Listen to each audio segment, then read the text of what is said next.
તમે ઇમોજી દિવસમાં કેટલી વાર વાપરો છો? કોઈને જવાબ આપવામાં, લાઈક કરવામાં, કંઈ લખવામાં કેટલા ઇમોજી વાપરો છો? કોઈ દિવસ તમે એની ગણતરી નહીં કરી હોય, પણ 17 જુલાઈએ વિશ્વ ઇમોજી દિવસ ઉજવાય છે. અને આ ઇમોજી દિવસ બહુ સરસ રીતે એની ઉજવણી થાય છે. એટલું જ નહીં, પણ એના વિશેની કેટલીક માહિતી જાણવા જેવી છે. આ ઇમોજી એક આખું ચક્કર પૂરું કરે છે, એની પણ વાત કરવી છે. જેમ આપણે એક જમાનામાં 49ના મોડિયાવાળા પેન્ટ પહેરતા હતા, એ આખો યુગ ગયો અને નેરો સાઇઝના પેન્ટ આવ્યા ને વળી પાછા મોટા મોડિયાના પેન્ટની ફેશન પણ આવી. એમ આખું એક ચક્કર પૂરું થયું. ઇમોજીમાં પણ કંઈક એવું જ છે, એની આજે વાત કરવી છે. આ કાર્યક્રમ તમને ગમે તો ખાસ લાઈક કરો, ફોલો કરો, સબસ્ક્રાઈબ કરો. આ ઇમોજી શું છે? ઇમોજી શબ્દનો અર્થ શું છે? બહુ મજાનું ઇન્ટરેસ્ટિંગ છે કે જાપાની ભાષાના 2 શબ્દો ઉપરથી આ આખો શબ્દ બન્યો છે. ઈ એટલે ચિત્ર અને મોજી એટલે અક્ષર. એટલે એનો અર્થ એવો થાય છે કે ચિત્ર, અક્ષર. Text message, social media, email બધામાં આ ઇમોજીનો ઉપયોગ થાય છે. એનો ઇતિહાસ બહુ જાણીતો છે કે 1990ના દાયકામાં જાપાનમાં એની શરૂઆત થઈને શિગેતાકા કુરેતા નામની જાપાની વ્યક્તિને ઇમોજીના પિતા માનવામાં આવે છે. શરૂઆતમાં માત્ર જાપાનમાં જ એનો ઉપયોગ થતો હતો, પણ 2011માં એક ક્રાંતિ થઈ. એપલે પોતાના કીબોર્ડમાં ઇમોજીનો સમાવેશ કર્યો અને આખી દુનિયામાં લોકપ્રિય થઈ. અને આજે ઇમોજીનો વપરાશ એટલો બધો થાય છે કે વાત ન પૂછો. ઘણીવાર શબ્દો જે વાત ન સમજાવી શકે, એક નાનકડો સ્માઇલી ઇમોજી કામ કરી જાય છે. એટલે વાતચીતમાં તમારો કટાક્ષ, ખુશી, દુઃખ આ બધું એક ઇમોજી દ્વારા તમે વ્યક્ત કરી શકો છો. ઇમોજી આજે વૈશ્વિક છે. આવું બહુ ઓછું બને છે ભાષાઓની દુનિયામાં, બહુ ઓછું, બહુ રેર આ બધી ઘટનાઓ ગણાય છે. કારણ કે આ ઇમોજી એવું છે કે એ ભાષાના અવરોધને દૂર કરે છે. કોઈ પણ ભાષા જાણીતી વ્યક્તિ, કોઈ પણ ભાષા જાણતો હો તમે, પણ ઇમોજીનો અર્થ તમને ખબર હોય. માની લો કે હસતો ઇમોજી છે, બધી જ ભાષામાં ખુશીનો મેસેજ આપે છે. લાંબા વાક્યો લખવાના બદલે એક ઇમોજી મૂકીને પણ તમે તમારી પ્રતિક્રિયા આપી શકો છો અને એ તમારો સમય પણ બચાવે છે. આજે કેટલી પ્રકારના ઇમોજી છે. સ્માઇલી છે, ખુશી, રડવું, ગુસ્સો, પ્રેમ એવા દર્શાવતા ચહેરાઓ છે. પ્રાણીઓ અને પ્રકૃતિ છે, પક્ષીઓ, પ્રાણીઓ, ફૂલ, સૂર્ય, ચંદ્ર વગેરે. ખોરાક અને પીણાના ઇમોજી છે, પીઝા, કોફી, ફળ, શાકભાજી. પ્રવૃત્તિ અને રમતો, ફૂટબોલ, ક્રિકેટ, સંગીત, ડાન્સ, પ્રવાસ સ્થળો, ગાડી, વિમાન, ટ્રેન, ઇમારત. એટલે એટલા બધા ઇમોજી બને છે ને એમાં દર વર્ષે એનો ઉમેરો થતો જાય છે અને એનું એક એની સંસ્થા છે. આ તમામ ડિજિટલ ઉપકરણોમાં એક સરખા ઇમોજી દેખાય તે માટે યુનિકોડ કન્સોર્ટિયમ નામની સંસ્થા નક્કી કરે છે કે કયા નવા ઇમોજી કીબોર્ડમાં ઉમેરવા. પણ મુદ્દો એ છે કે આ વૈશ્વિક ભાષા ખરી, પણ જુદા જુદા દેશોમાં, જુદી જુદી સંસ્કૃતિઓમાં એના અર્થઘટન ઘણીવાર અલગ અલગ હોઈ શકે છે ને એના કારણે ગેરસમજણ પેદા થાય. એવા 2-3 દાખલા તમને આપું. થમ્સઅપ, તમે આમ કરો એટલે થમ્સઅપ એવો ઇમોજી આવે છે. મોટા ભાગની દુનિયામાં ઓકે, સારી વાત, લાઈક એવો થાય છે. પણ મધ્ય પૂર્વના દેશો જેમ કે ઈરાન, જે યુદ્ધ ચાલે છે, ઈરાન, ઈરાક અને અફઘાનિસ્તાનમાં આવા ઇમોજીને અપમાનજનક માનવામાં આવે છે. એટલે તમે આ દેશો સાથે ક્યાંક સંપર્કમાં હો ત્યારે આ ઇમોજી વાપરવામાં બહુ ધ્યાન રાખવું. કારણ કે પશ્ચિમી દેશોમાં વપરાતી મધ્યમ આંગળીની જે ઈશારો થાય છે ને એ બહુ ખરાબ ગણાય છે. એવું જ આ થમ્સઅપ માટે આ 3 દેશોમાં છે. પછી ઓકેનો એક ઇમોજી આવે છે.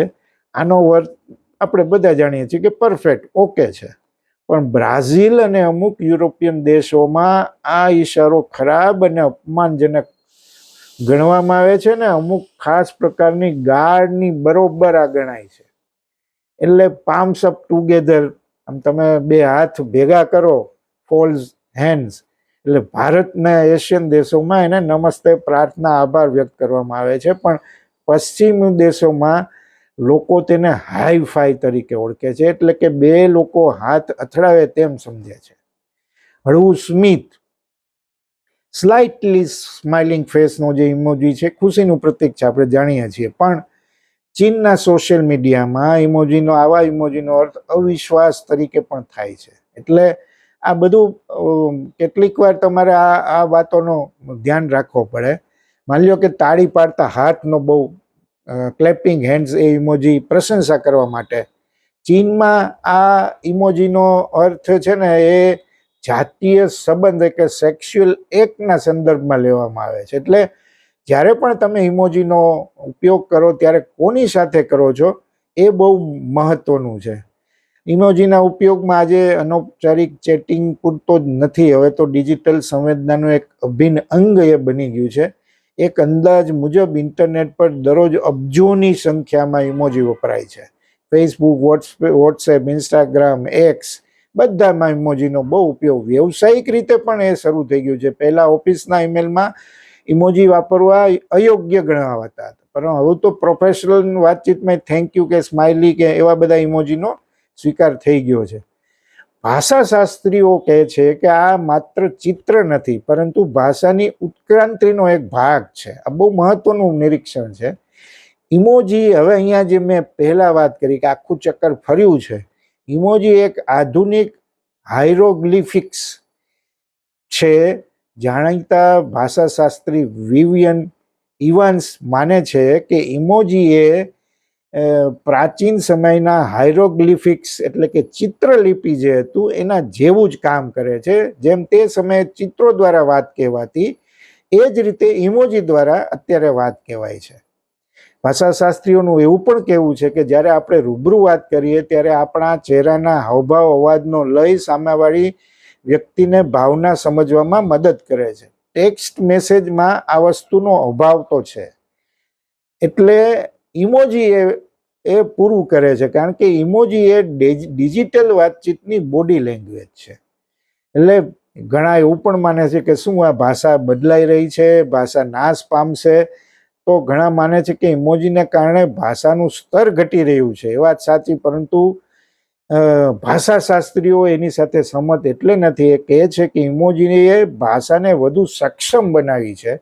તે લેખિત સંદેશા વ્યવહારમાં એવા ગહન અર્થ ઉમેરે છે કે જે શબ્દો લખવા અઘરા હોય છે, અને એ સર્વવ્યાપી છે, ગ્લોબલ ભાષા છે, એ તો આપણે જાણીએ જ છીએ.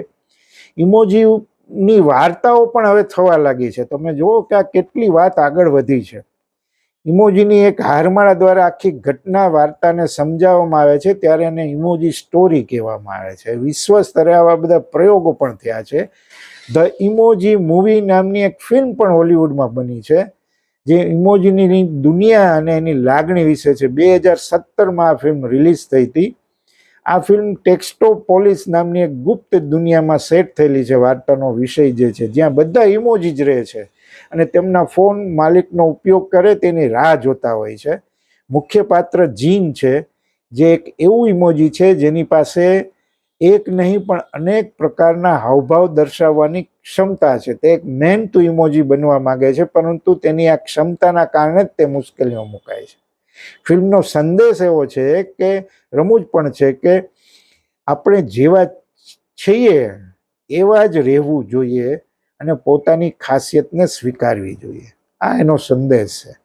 એનું ટેકનિકલ પાસું પણ બહુ મજાનું છે. આ ફિલ્મમાં આધુનિક સ્માર્ટફોન એપ્સ જેમ કે યુટ્યુબ, કેન્ડી ક્રશ, ઇન્સ્ટાગ્રામ અને આપણી રોજિંદી ડિજિટલ દુનિયાની ખૂબ એને બહુ સર્જનાત્મક ક્રિએટિવલી એને દર્શાવવામાં આવી છે.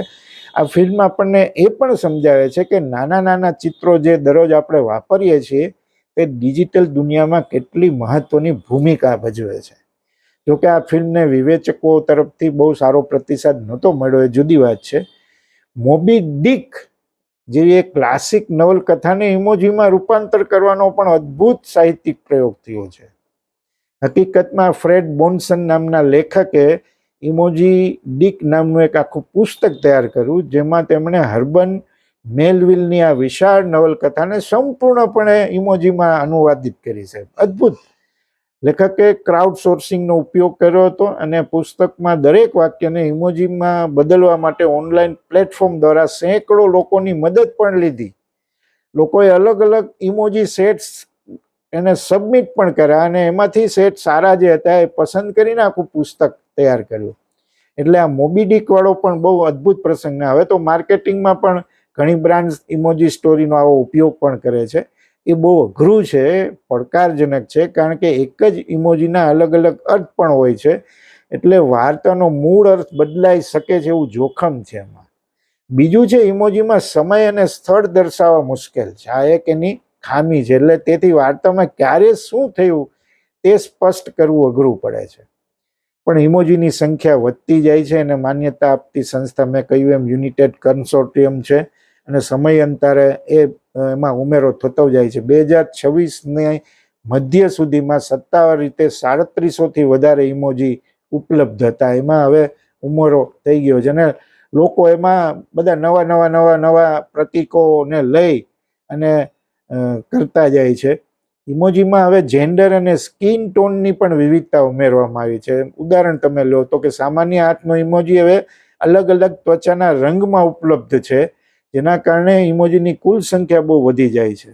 દર વર્ષે સપ્ટેમ્બર ઓક્ટોબર મહિનાના આસપાસ નવા યુનિકોડ નવા છે ને એ ઇમોજી જાહેર કરે છે, જે પછીના થોડા મહિનામાં તમારા ફોનમાં અપડેટ સ્વરૂપે પણ આવી જાય છે. એટલે આ બહુ મજાની દુનિયા છે અને એટલી બધી એમાં વેરાયટી આવી છે, એમાં નવું ઉમેરાતું જાય છે કે આખી દુનિયા એક જબરજસ્ત તમને.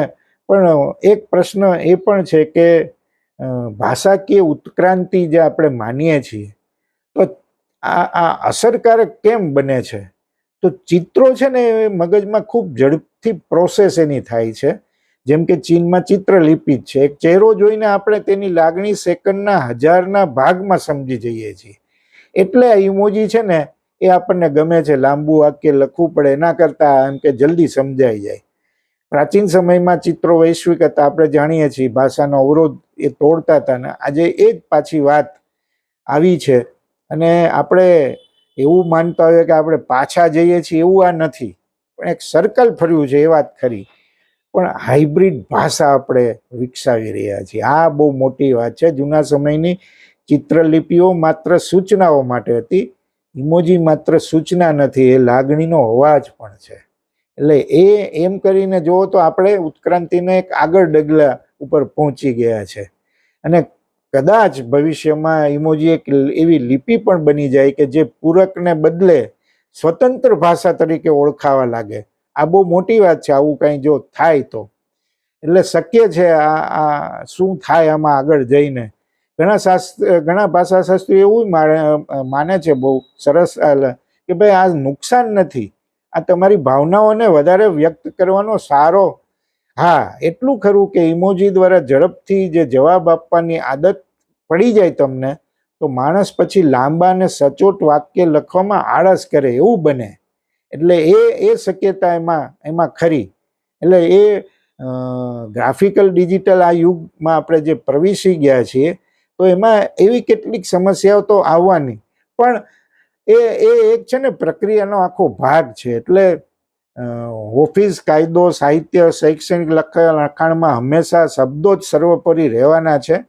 ત્યાં ઇમોજી ક્યારેય શબ્દોની જગ્યા નથી લેવાના. પણ અનૌપચારિક જે ભાષાની વાત છે, ચેટિંગ છે, સોશિયલ મીડિયા છે, ત્યાં ઇમોજી છે એ અનિવાર્યપણે એનો ઉપયોગ થાય છે. એટલે ઇમોજી શબ્દોનો અંત નથી, પણ ભાષાનો એક નવો અલંકાર છે. આ આપણે સમજવું જોઈએ.